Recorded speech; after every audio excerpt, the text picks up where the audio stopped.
addiction may not be someone's responsibility, that it has, maybe it's in their genetics. However, recovery is their responsibility. And so whenever they are in a position where something has a hold on them and they cannot stop, we are there to reach out a hand and say, hey, we'll help you do that. And so not only does it help that individual to become a productive member of society, but there are a multitude of faces behind them, their children, their parents, their siblings, their spouses, that get to have that person back.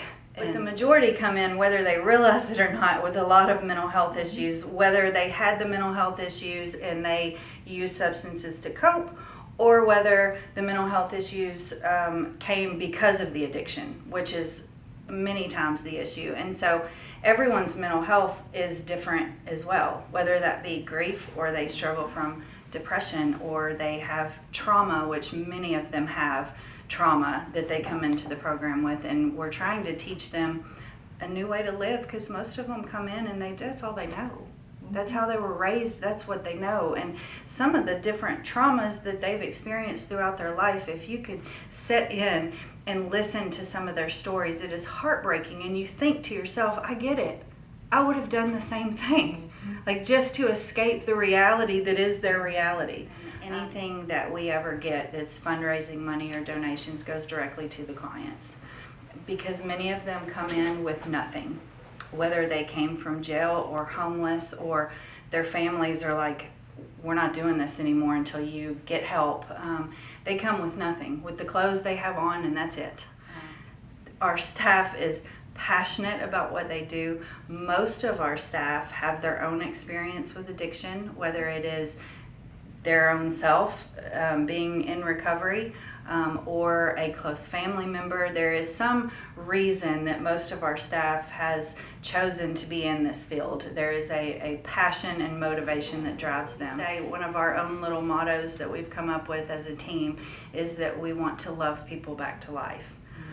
So although we provide lots of, in my opinion, great services, which is also a huge strength, and aftercare and our case management is a huge strength, the biggest strength is having people who can share their experience, strength, and hope with others, and who genuinely love them. And I do think that they feel that when they go through the program. Out of 11 children, 9 of us were addicts. So it was like, that was just, we were raised up in that. And I just found myself in a spot where I was struggling to raise my own children, because I always said that I would never be like my family.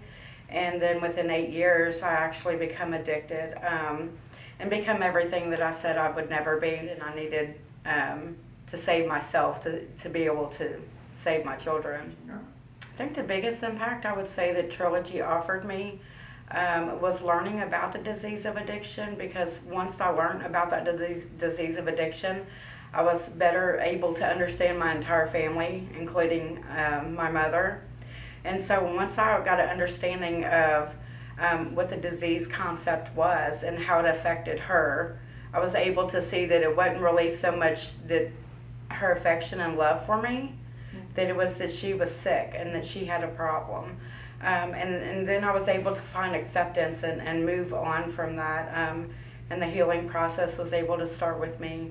I would say getting services for my mental health too was one of the biggest impacts, because substance use and mental health go hand in hand. And like, I see a lot of people that struggle that have substance use, but their mental health symptoms go unrecognized. Had a desire to be something different that I never had been before, and instead of being part of the problem, I wanted to be part of the solution.